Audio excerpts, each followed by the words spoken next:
The 2024-25 Women's Super League season is over. Therefore, it's time for our season reviews. In these videos, we discuss how the teams competed compared to their expectations, what mitigating circumstances may have occurred during the season, and rate every club's campaign on a scale from 1 to 10. Today, we're on to Manchester City. After a promising campaign which saw them finish second only on goal difference, optimism was high coming into this season. However, injuries plagued this season and Man City fell short of all expectations. We look at the situation City now find themselves in and with a fans should be concerned going into next season. This is our Man City season review. So let's talk about Manchester City then. City going from runners-up and losing the title on goal difference to fourth outside of the Champions League spots, no silverware again this season, Harry. Can this campaign be referred to anything but an unmitigated disaster? Yeah, I think disaster sound would be if they'd got relegated, but it was very, very disappointing. I think that going into this campaign, this was the year. This was the chance for Manchester City to leapfrog Chelsea after being so close to them last season, being better than for portions of the campaign last year. This was a season where Chelsea had changed their manager, City looked really strong. This was it, City's moment to go and win the WSL. And, well, it's been the complete opposite of that. They started slowly, then they started okay, then they had a really, really tough run of injuries, which turned into a tough run of form, and the results in the back end of 2024 and at the start of 2025 were terrible. It was a really torrid run for Manchester City, and it saw them fall out the top three, end up by themselves in fourth, and they looked miles off everything. They were kind of in no man's land where they were miles ahead of everyone below them, but they weren't within touching distance of the top three. Obviously, that distance did close towards the end of the season because Arsenal and United had to play each other and circumstances like that, but overall, I think City will be massively frustrated and thoroughly disappointed with the fact that they didn't go and seize on an opportunity this year to go and win the league. But the thing is, you have to say it was coming. This torrid time of injuries, and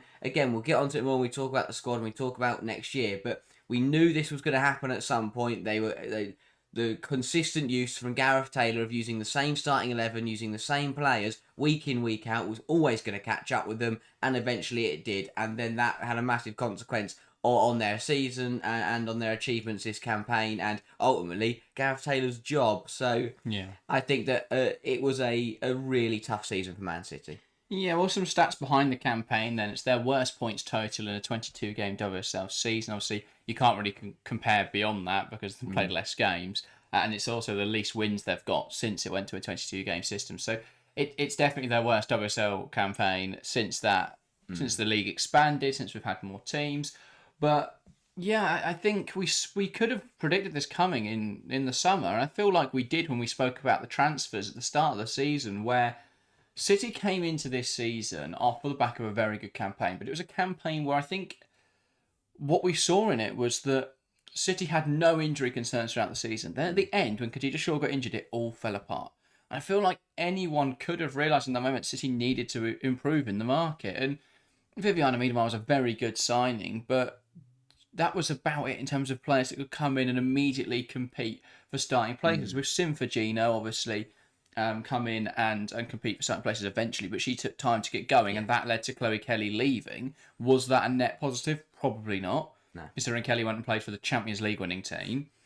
You've got Yamashita, but was there a distinct difference between her and Keating? I don't think so. Keating had more high-profile errors, but I think Yamashita was just consistently average. I think Keating had more standout moments than Yamashita, but also had more negatively standout moments. I think Yamashita was just fairly average throughout the season, which isn't bad, but it didn't feel like they did enough last summer to address the issues they had, and evidently they didn't, because their wingers got injured and that was okay, but then centre-backs got injured and they didn't have any other options, and Khadija Shaw got injured, and once they started piling up, they then were left with a lot of problems because a lot of their solutions to injuries are players who are playing about 5 different positions. So Fowler covers across the front line, but if the whole front line is injured, she can't play all 3 positions at once. Same with midfield, and the fact that Miedema, your backup striker, doesn't help then when Miedema gets injured. Yeah.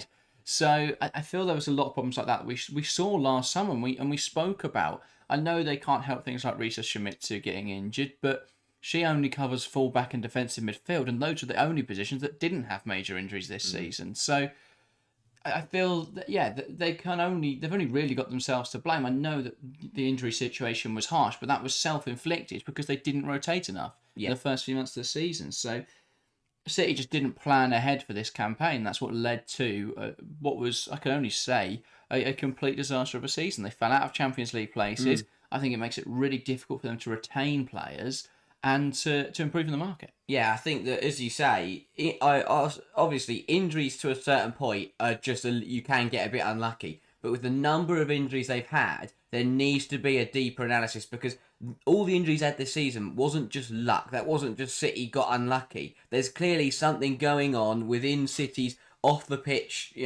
training and setup that isn't quite right. For that number of players to get injured, it can't just all be down to fortune wasn't on our side this season. But you're spot on. The summer was all wrong. They didn't address the issues that did start to creep in last season. But also, when you get so close to Chelsea and then Chelsea change their manager, what you have to do as a team is you need a window where you bring in high-profile players that are going to give you that extra 10% to go and win the title. That's what City needed to do. Yes, they bought in Miedemar, but they didn't do it enough. Instead, they went out and built for the future and brought in young players. And while that is fine, I think it's about reading the room. When you are so close to Chelsea and you are first in line to go and jump them to win the league, don't go and sort yourself out for the next 5 years. Seize the opportunity, seize the moment, focus on, yes, it would be a bit tunnel vision, but focus on that season. Because if City had focused on this year and gone and won the league, then if they then had a couple seasons where they didn't win it, then that's fine. Build in those seasons. But this season, I think they should have taken advantage of the opportunity that they had, and instead they went and signed young players. They went and signed unproven players to who will be don't get me wrong. Firmino came in to form really well at the end of the season and will be brilliant next year, but they had to have half a season where they just watched a player that wasn't ready yet or wasn't proven learn the league, and they got that all wrong. They needed to sign high quality, proven, world class players that were going to win the league. Instead, they future proofed themselves, which may pay dividends. But that's the other problem for City, and obviously again we'll touch on it. But they've set themselves up for the future because they've brought in some young players who are going to be brilliant next season. They haven't got a manager. There's no point having really good players if no one's going to coach them. So they've gone and sorted themselves out for the next 5 years, but then they've also then gone back on that message by sacking your manager. I thought there was so many mixed messages anyway with what they're trying to do. I think especially when we get any sort of correspondence from the club to say that Gareth Taylor was sacked because of failing to meet expectations, but then they didn't sign players to go and win the league. No. So, and they got to a cup final. So there was some really weird messaging around that situation.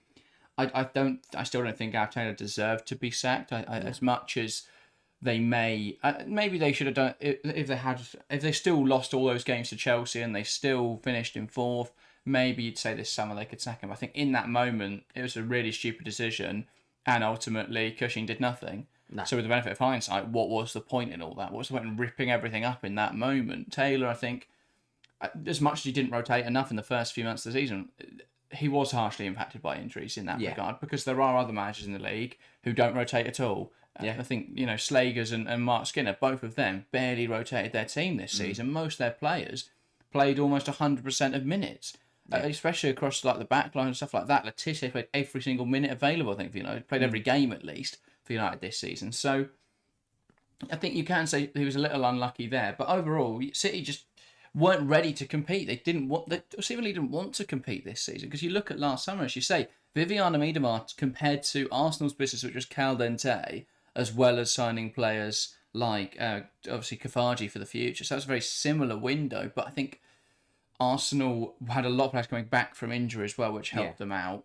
But you compare that to what Chelsea did for City, which is who they were supposed to be competing with this season, and they went and signed Lucy Bronze, which is a huge sign. They went and signed Sandy Baltimore, and then obviously in January adding Kira Walsh, adding Naomi Girma.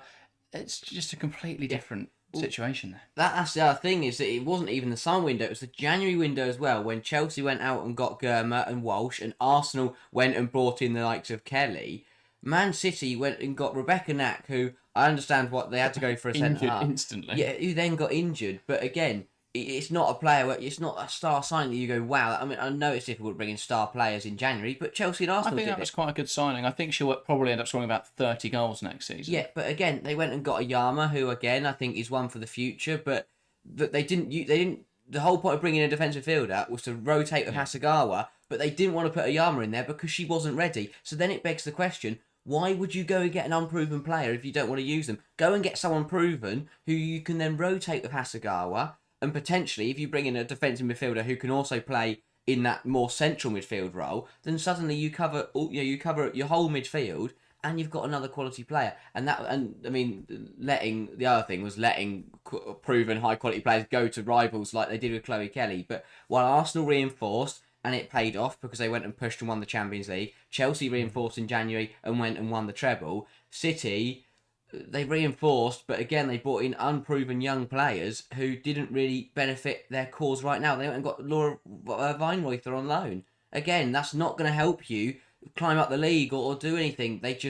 They needed a defender, and it was part of the Kelly deal. They just plugged gaps. That's the problem, because they got it wrong in the first half season. They just had to gap fill. But it's also completely shifted the pecking order. They've gone from the second best side in touching distance to Chelsea to being quite a clear fourth. And I think the squad is still good enough to finish, to be that second best team in the league. But now you can't encourage players to join because you don't have Champions League football, which they would have been able to do last summer if they'd gone bigger in the market. They're going to struggle to keep players as they already are. Leah Alexandria and Jill Roord have gone, and we're nowhere near the start of the transfer window yet. Yeah. So I think that's a major concern. I know that there's different circumstances there because Jill Roord moves every 2 years anyway and wanted to go back home, and Leah Alexandri came from Barcelona, it's Barcelona through and through, so wanted to go and play for her hometown club. But that's I think it will become apparent over this summer when other players get linked with moves away and potentially move on, that there is going to be an issue because there's players at Man City who want to go and win silverware. And ultimately, right now, the WSL and Man City is not an attractive place to be for them. Yeah. Because they'll look at their options this season. They can't win the Champions League because they're not in it. The WSL, they're probably fourth in the pecking order now. Yes, they could jump up to second, but are they going to make that? Are they reasonably going to make that jump up to be able to compete with Chelsea this year? Probably not. Arsenal much more likely to do that. And if Arsenal do it, City are nowhere near touching those two at the moment. And then the Cups, you're competing with three big sides, as well as competition from beneath. Yeah. So I think right now, it's not an attractive proposal to join, and that's got to be a concern for City's higher-ups. But we'll get to that when we come to our season preview in a few months' time. Maybe the situation will be different. Maybe they'll have convinced a manager. I cannot think of anyone who wants that job right now. Yeah. But that's their problem. They've got to convince someone that this is a long-term project, but they've also got to find the right fit if it's a long-term project. If it's a short-term solution, then that's fine, but then you're really going to struggle to get players to join. And if it's a long-term project, you've got to get it right. If not, you're going to find yourself slipping further backwards. And with sides like Villa, like Liverpool, like probably London City Lionesses, bringing in and investing a lot of money, they've got to be concerned now that there are teams coming from beneath if City lose any of their big players this summer. Because I would be very surprised if we're sat here in August and Khadija Shaw, Lauren Hemp, Yui Hasegawa, Alex Greenwood are all still playing for them. Yeah. That would surprise me if all four of them are there. Because I think at least one of them is going to have a big offer and want to take that opportunity. So City will do very well if they hold on to those players. But the problem is City shouldn't be in a position where they're desperately holding on to players. And the problem for City is that players like Shaw only have a year left on their contract. Yeah. So City either sell them this summer at a cut price deal or lose them next summer for free.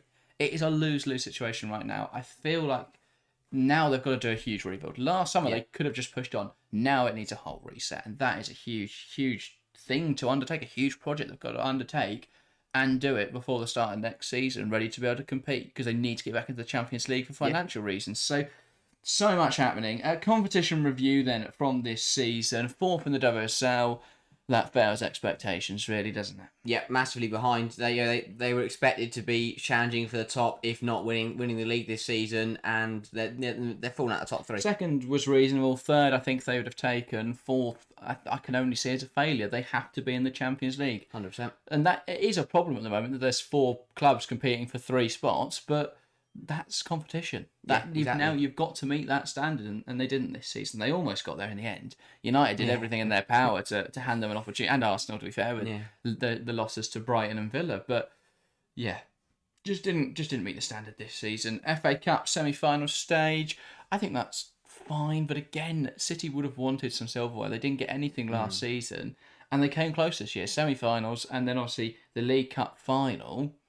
I think they'll be disappointed not to have taken anything from them, but I think they have met expectations by competing in those competitions. Yeah, they did well, and especially in the League Cup final, they gave Chelsea a really good game. And if it wasn't for an unfortunate moment for Nui Asagawa, it looked destined to go to extra time. Semi-finals losing to United. It wasn't a terrible result. It was a decent game, but it was simply that United had the form at that point in time. But yeah, as you say, they did. I think they did well to go deep in the domestic cups. Yeah, and then Champions League quarter-final stage. I think they gave a good account of themselves in the Champions League this year. They beat Barcelona in the group stage. And obviously in the second leg they weren't that bothered by, evidently, with the team they put out and the problems they had in that moment. But yeah, they did really well in that first game. And then Champions League quarter-finals, I think they'll be really disappointed with the manner they lost to Chelsea, but Chelsea were so good that night. I think you can excuse it. Chelsea were very, very good. I think, as you say, City would be disappointed if you lead 2-0 in a knockout, going into a knockout second leg. No matter who you're playing, you'd like to think you'd come out victorious of that. They were torn apart, and I think that they'll be thoroughly disappointed by that. Yes, Chelsea played very well, but it just wasn't good enough. They were disappointed to have been done by half time. That was a very fast start for Chelsea. But yeah, I think they will be disappointed. However, I would argue they did give a good account of themselves on the European stage this season. Yeah, overall in tournament. Yeah, no, I don't think they did too bad. But their league form this year just wasn't there. Too many injuries, too many problems at the club. It's a lot to address this summer. Key matches throughout the season then, a positive one, Manchester City 2, Barcelona 0. I think we saw in this game that a full-strength Man City side can mix it with some of the top sides. I mean, they were, up until November, very much in the title race. They were second only behind Chelsea. So I think, and we saw in this Barcelona game particularly, an ability to be able to play against some really top sides. Really well set up in this game.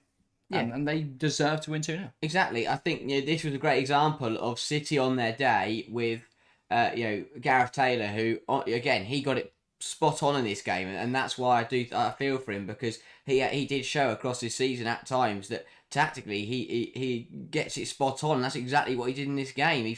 He worked out how to beat Barcelona, and City executed it perfectly. And across the board, City were brilliant in this game. And at this point, they were only behind Chelsea. They'd just beaten Barcelona, and they looked to be in real control. That's because they had their full squad fit. Simple as that. Yeah. No, I agree. I think their full strength side is strong. The problem is, as soon as you take a few players out of that, it isn't as strong. No. Especially when you take 11 out and it's just a completely different team. I don't think their depth is good enough. And the problem is now, because of that, they're losing their full strength players. Yeah. And that is going to be an issue, especially when they've lost a player in Alexandri who played pretty much every game this season. She was the only one that didn't get injured. And Jill Ward, who I think is a magnificent player. So, yeah, there's problems in that regard. Team assessment then. What went well? Who for City really excelled this season despite everything else? I would say Mary Fowler. Phenomenal 100%. Campaign. I think the fact that you could very much have her in your WSL team of the season, yet City performed so poorly, speaks volumes about the quality that she showed this campaign. She set a new record for most consecutive goal contributions, most games with a goal contribution consecutively. So she did really well in that regard. I think replaced Shaw very well. Brilliant creator when Shaw was on the pitch. Brilliant goal scorer when she wasn't on the pitch. And I think clearly someone who's got a really good attitude, really good mentality, and doesn't give up on it. And I think a brilliantly technical player as well. 100%. I think Fowler was superb. And as you say, it was the way that I thought she was good last year, but it's the way this year she stepped up in the absence of others. When Hemp wasn't on the pitch, she went, fine, I'll set the goals up. When Shaw wasn't on, she said, fine, I'll go score the goals. And I think she was a shining light in what was a really kind of put together Man City side at times. And I think she did very well as well. It's very difficult to keep up your good form when you are trying to play different positions. So she was playing brilliantly on the right hand side, and then Taylor went, "I need you to lead the line." And for some players, you can then see that form drop off because they're not playing the same position. But she kept that form continuously. She played on the left and attacking midfield. She played everywhere, and she was brilliant. And I think she did very well to kind of just steer this Man City side, away from any complete disasters. They still managed to get to finals. They still managed to finish fourth. So credit to her.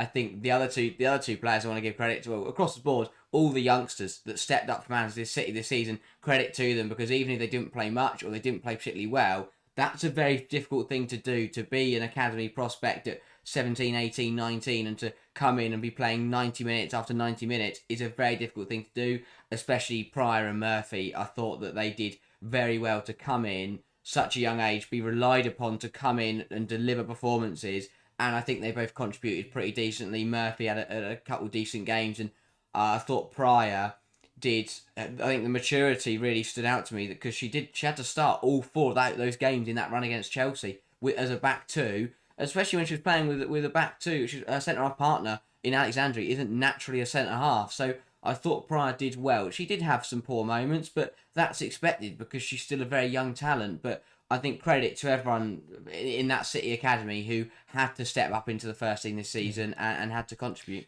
I think Gracie Pryor particularly has played herself into first team contention now. I think it's very difficult to see her not in the Man City first team next season. So she did really well. I think to look the more seasoned pro alongside a player like Alexandria, who's been doing it for 10 years now, is a credit to her. I think she developed so quickly throughout this season and became a really mature player by the end of it. So that is a positive for Man City next season. The obvious ones, Yui Hasegawa, brilliant, apart from one game, which was the League Cup final where she made a mistake. Other than that, excellent campaign. Khadija Shaw still finished as top goal scorer, despite the fact she missed half the season. So that doesn't tell you everything you need to know about Khadija Shaw. I don't know what will. She's an excellent goal scorer, prolific goal scorer.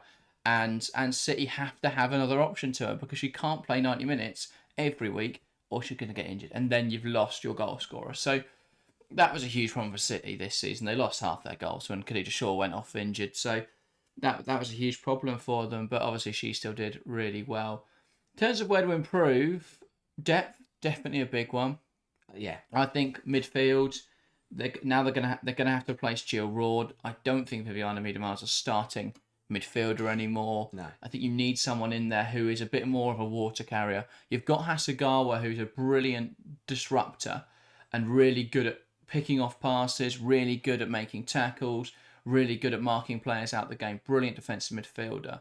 But you need someone alongside her who does a number of things. One, they're going to push forwards if you need them to, but also they've got the ability to drop back if Hasegawa wants to carry the ball forwards, because that's a big part of her game we don't really see because she has to play that deeper role.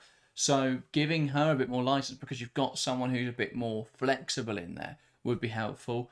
You need someone who's going to work hard on and off the ball, because that is a problem for Man City, I think. You've got a bit of a luxury midfield there. Yes. Especially when it's Miedema and Park, or even when it's Roord and Park, to be fair. I still think it's a bit of a luxury midfield. You need someone in there who's going to bust a gut for you. You need a Kerry Holland or someone like that. Not actually her, but someone who fulfills that same sort of role in your midfield. So that's what City have got to focus on this summer. And then obviously replacing whoever leaves. They have to make defensive reinforcements, because they now have 2 senior centre halves, 3 if you count Pryor. That's still not enough. And then they've got 2, 3 fullbacks.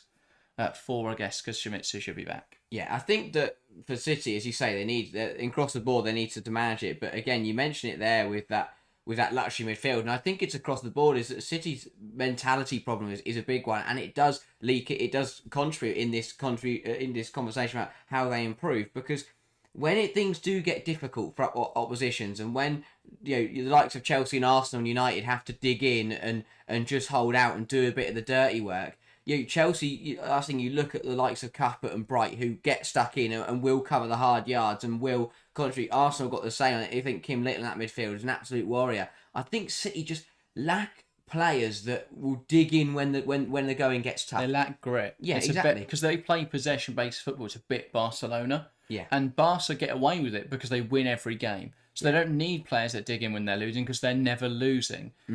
But City aren't in that situation. And actually, I think Barca are now going to realise they need a bit of grit in their team because it's a bit too luxury. But City have been building this squad where there isn't anyone who's going to just get stuck in. Yeah, and especially because I think that was their main problem. I think was that even when they fell behind this season, there was no reaction. The Everton game they lost before the winter break speaks absolute volumes to me because they went 1-0 down to Everton and there was just nothing. It was flat, and then Everton scored again. And City, you could tell no one on that City pitch thought they were going to win that football match, and that was the problem. I think that mentally they need players who will not. Because I don't want to say give up, because obviously no one in a City show gives up. They don't go, "Oh, I've had enough now because we're going to lose." But no one in there. I think obviously Greenwood being back will massively help, but they need other leaders to supplement her as well. Is that they're gonna get the team in and they're gonna get them going again, even when they're losing. Because yeah, as you say, it's about that grit, it's that determination. You need someone who will run for 90 minutes, whether you're 6-0 up or whether you're 6-0 down. They will keep going. They will get stuck in and then do that the dirty side of the game and. Exactly, it's that water carrier business as well. That they will be everywhere. They will do the jobs that no one else wants to do. City need a couple of those players, and whether they're starters or whether they're just players that you can bring on and have around in the dressing room, that doesn't matter. But I just think that you can be a luxury team if you're high quality and you beat everyone. But when you are a team, that, especially City next season, because again, they're in a difficult now they're in a very difficult spot. They're going to need players who are going to rally the troops and keep everyone going, even if it does get difficult. Yeah, definitely so. I think they need physicality. They need to bring in players who are going to compete in that regard. I think especially when Shaw wasn't playing, you looked at their squad and it's just not particularly physically imposing. Yeah. I think they're one of the sides who Ramirez thrives against the most because she'll just shrug players off. They're the only team who don't offer her that sort of physical battle back. You think about games like United and Arsenal where she's not really been able to have an impact. It's because those players will match her for physicality. Letizia will elbow her, and that may not be within the rules, but it's that sort of mentality you want to be able to handle those kind of players. City's players get shrugged off by her. We saw it in every time they played them this season. They couldn't compete with Myra Ramirez. I think back to November where Alana Kennedy was eating the turf because she got anywhere near Ramirez and just couldn't compete with her. They've got to have players that can compete at that level of physicality because we're only going to see the league become more physical because those players will thrive because they can do that. But yeah, they've got to be able to handle that a bit better. Looking ahead to next season then, managers is probably the most paramount concern. They need one. The problem City have is that last season saw such a high turnover, both at the start and then throughout the season, that you can't really go from within the WSL because all of them have just joined their clubs. Yeah. So there's not really any viable options within the league. And then you've got to take a bit of a punt on someone who hasn't done the WSL. You haven't really got many great options. There's not an ex-manager of Chelsea or Arsenal because none of them are... They've all either got him jobs or aren't going to be interested. They're not getting an Emma Hayes or a Joe Montemuro. No. They've tried to go back to their own manager, and that clearly hasn't worked. So it's got to be someone with fresh new ideas. And yeah, where that comes from, I'm not sure. I'll be very intrigued to see who they bring in and then analyse what they're like. But I do worry they're going to go and get... is it Tommy Stroot, the old Bayern manager, who's now left Bayern? I feel like they're going to get someone like that, and I'm not sure that is the best idea for looking to the future. Their problem is that they're going to have to... I think the situation they're in, as you say, with the market bit has very much died down after last season. They're going to have to take a gamble on someone that isn't a household name. And yes, that could pay dividends, and they could bring in who's sacked because they've failed at a project, which isn't great. And that's the problem. Either it's going to pay off and it's going to be a brilliant resurgence, and they're going to, similar to like what Brighton have done with Vidicic, where he's come in and no one really knew how to play against them, and Brighton took the league by storm. Or that gamble's not going to pay off. You're going to bring in a manager that isn't ready and is unproven with managing at the top level, and you're going to be in a very difficult situation. So I think it's a really tough one. It's a very difficult one to get right, and the problem is I feel for the City board because, well, I don't feel for them, but they've put themselves in a situation where they might not have a choice. But I don't. I think there's no candidate that stands out to me, and I go, that'd be a good appointment. They're the right fit. They're gonna have to find someone that either is unknown and gamble on them, or someone that potentially isn't quite the right fit but will still deliver you results. Yeah, it's going to be really interesting to see who they go and bring. Yeah. I'm not sure what they're going to do there, but we'll see. We'll have a video out about it whenever they do announce a manager. I think it's going to be someone It's either going to be someone who's just been sacked by someone. I think the Bayern manager was sacked recently, the Wolfsburg manager, someone like that, or it's going to be a complete out of left field choice. Yeah. Someone who just you weren't expecting, but I'm not really sure who that could be. I don't think they'd put Steph Horton in that position yet. I think she needs a job before Man City. Yes. She's probably going to be a very good coach. She's already getting her licenses. She's already been working, I think, with Man City this season. Yeah. But I would have her a senior role somewhere else before, or 100%. At least having coached something like the 21s for a season or few. But they haven't had that yet, so I don't think she's ready for a position of this magnitude. So it's gonna be a bit of a gamble. Yeah, well, whether they could go pick up, maybe they'll go pick up someone from international management, or I'll say I think they're gonna surprise us. Well, whoever they bring in could be a surprise because no one knows. No one knows. But yeah, they're putting themselves in a difficult position, and I think that the problems we're now talking about are all benefacted of the failures that they've had this season. Yeah, I've got nothing. Do you own a side of her? Oh, imagine get him off the wave.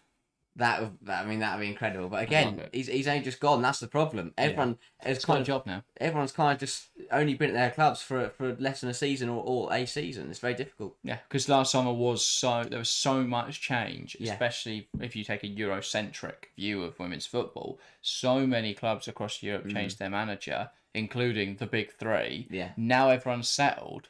I don't know if Lyon are changing their manager again, but Montemurro is going straight to Australia. And Jonathan Giraldez is coming to Lyon. It's a proven name. But yeah, but City can't compete for those kind of names right now. They're not in a position to do so. So whoever they bring in, whether it's someone for the short or long term, it's going to be interesting. We'll see what happens. Yeah. Can't wait. Other than that, rating their season just gone then. 3. Lower than Palace. Yeah. Yeah? Based on expectation, Palace at least finished where most people thought they were going to finish. City were miles off it. Yeah. This was City's chance to go and win the league. And they were nowhere near that standard. Fair enough. I am going to say a 4. I think that's the same I gave to Palace. Fair enough. I think they're on the same level where they didn't meet expectations at all. Yeah. I did get a point though, because Palace, we thought they'd probably finish bottom. It's just the manner in which they finished bottom was really disappointing. But City, so far off it this season. Next season's got to... it can't get worse, can it? It can.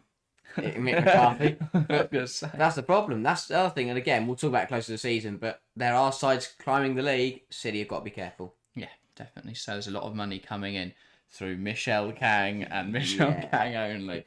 But that is everything from us today. I'm sure there'll be City fans either raging or agreeing with a lot of what we're saying. So get involved in the comments below. Give us your thoughts. Other than that, if you're new to the channel, make sure to hit that subscribe button to support the channel and so you get notified when we upload. That, though, is everything. Thank you guys very much for watching, and we'll see you next time. See ya.